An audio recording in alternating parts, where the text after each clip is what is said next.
Ya. Ya. Pak, kira-kira apa sih yang melatar belakangi diadakannya diklat? Oh ya, jangan pegang ya. Oh ya. Kira-kira latar belakangnya. Oh iya. Ya. Ya, terima kasih. Assalamualaikum warahmatullahi wabarakatuh. Salam sejahtera bagi kita semua. Om Swastiastu, Namo Buddhaya, salam kebajikan. Latar belakang dari PPI IPAD mengadakan Diklatsar ini pertama adalah karena memang ini merupakan kewajiban yang tercantum di dalam anggaran dasar dan anggaran rumah tangga dari IPAD. Dan anggaran dasar dan anggaran rumah tangga ini sudah sejak tahun 2010 ada, akan tetapi dalam berbagai alasan ya belum terlaksana. Nah, momen yang tepat pada saat ini dilakukan adalah karena saat ini isu mafia pertanahan sangat kencang terdengar dan banyak juga melibatkan PPAT di dalam praktek yang menjurus kepada mafia pertanahan seperti yang banyak dilansir.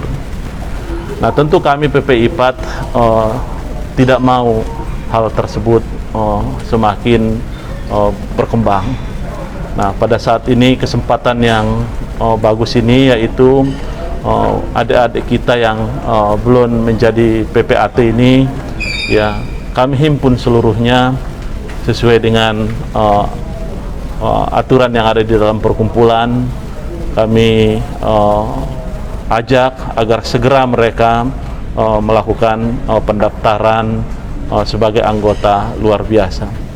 Nah, setelah melakukan pendaftaran barulah kami mempunyai tugas untuk memberikan pembekalan kepada mereka agar kelak menjadi PPAT yang santun, kemudian PPAT yang beretika dan PPAT yang taat hukum.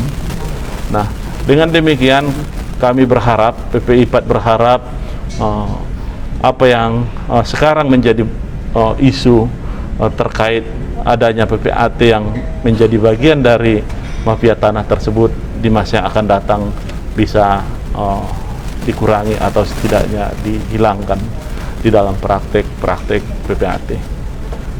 Itu barangkali sebagai ini kan rata-rata yang dikasih pelatihan ini kan luar biasa anggota muda. Ya.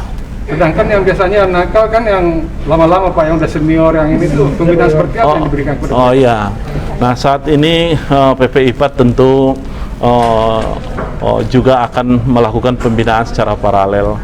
Bahkan barangkali tidak hanya pembinaan, karena sebelum ini pada saat hari ulang tahun ke-34 kemarin, PPI IPAD juga sudah melakukan upaya berupa safari keilmuan, yaitu dengan mengajak seluruh pengurus wilayah di seluruh Indonesia mengadakan webinar atau semacam pelatihan ini juga, yaitu pembekalan bagaimana menjalankan jabatan PPAT sesuai dengan yang dicanangkan tadi, yaitu PPAT yang santun, beretika, dan taat hukum.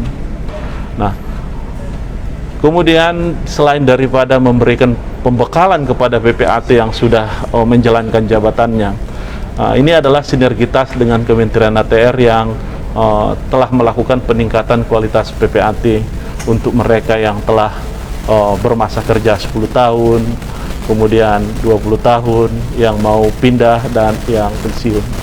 Nah, kemudian PPI IPAD mengambil peranan di dalamnya, yaitu tadi itu memberikan safari keilmuan. Kemudian itu selain daripada safari keilmuan, PPI IPAD juga mendorong majelis pengawas dan majelis kehormatan untuk melakukan tindakan-tindakan dan penegakan daripada kode etik dan hukum terhadap PPAT yang tidak menjalankan jabatannya sesuai peraturan yang ada. Itu barangkali sebagai latar belakang dan kenapa dilakukan juga seminar keilmuan tersebut. Ya, peserta pada saat ini ada sebanyak 4.234 Seluruh Indonesia itu. dari seluruh Indonesia. Ada yang menarik di sini kan, kalau tidak salah kalau di Ikatan Notaris Indonesia itu kan kode etiknya itu diujikan. Tapi kalau di PPI Pat ini tadi ngeliat judulnya pembekalan kode etik. Alasannya apa? Itu pembekalan kode etik, bukan ujian kode etik.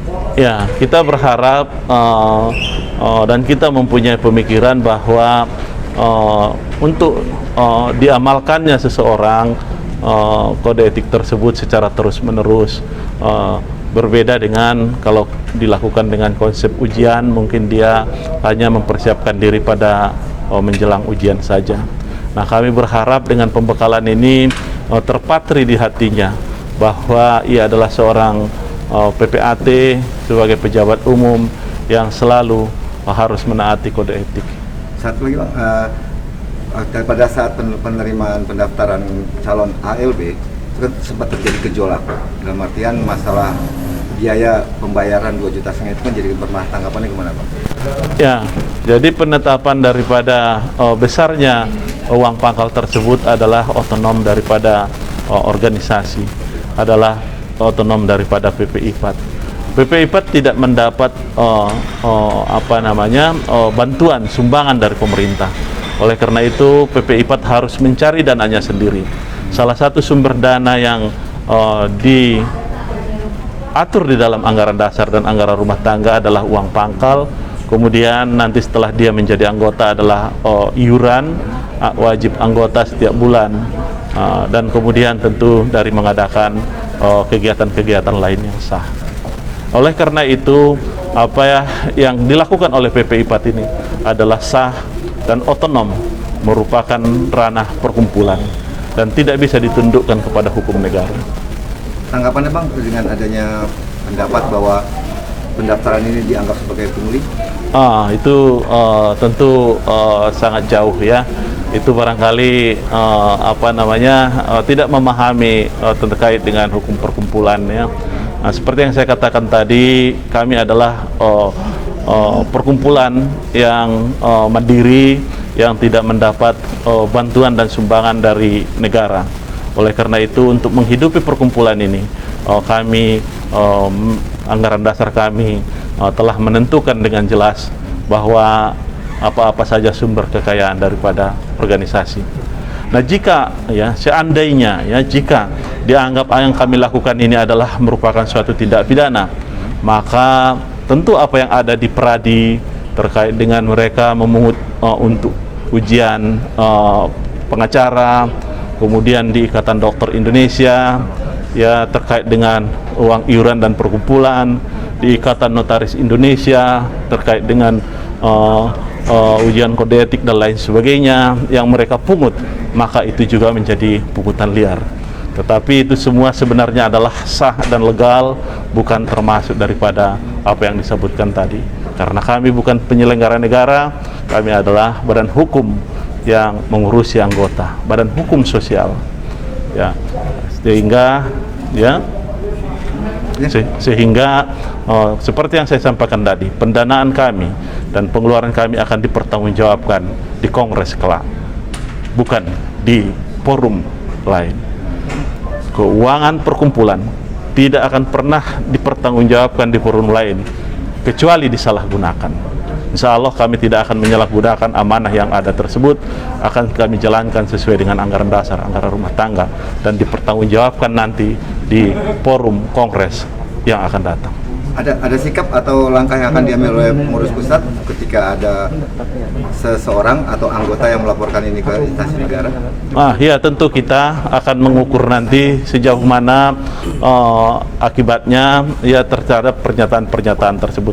Jika merugikan, jika mencemarkan nama baik IPAT ya sebagai lembaga, kami tentu akan melakukan langkah-langkah yang diperlukan, yang terukur tentunya.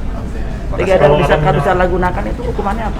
Kalau disalahgunakan dimanapun menyalahgunakan keuangan itu, tentu itu adalah masuk tindak pidana. Apakah itu penggelapan dan lain sebagainya. Ya. Bagaimana Pak dengan ini? Ini kan mafia tanah ini sudah berjalan setelah IPAT ini dibentuk. kira-kira tindakan nyata yang diberikan kepada yang telah melakukan apa namanya nih tindakan-tindakan yang tidak terpuji ini, tindakan nyatanya yang diberikan oleh IPAT seperti apa? Sebenarnya ranah untuk melakukan penindakan itu sebetulnya bukan ada di IPAT, ya, bukan ada di Ikatan Pejabat Pembuat Akta Tanah. Ya, itu adalah ranah majelis kehormatan di internal IPAT dan kemudian ranah daripada majelis pengawas. Nah, sekedar informasi, kami juga mendapat informasi bahwa ada anggota kami yang saat ini menghadapi persidangan di majelis pengawas. Ada sekitar 8 orang seperti yang sudah saya sampaikan beberapa waktu yang lalu, yang mereka terancam untuk diberhentikan dan bahkan mungkin nanti setelah diberhentikan bisa masuk kepada ranah pidana. Ada ke kelompok apa? Ada organisasi lain selain IPAT? Organisasi notaris selain IPAT? Selain daripada IPAT, karena sejak tahun 2018, yaitu dengan adanya surat keputusan terkait dengan kode etik, maka satu-satunya organisasi PPAT adalah IPAT. Akan tetapi tentu di dalam alam modern seperti sekarang ini, di dalam alam demokrasi seperti sekarang ini, bisa saja suatu saat mungkin terjadi perkembangan-perkembangan. Tetapi saat ini IPAT adalah satu-satunya organisasi daripada PPAT. Oke, Terima kasih Bang.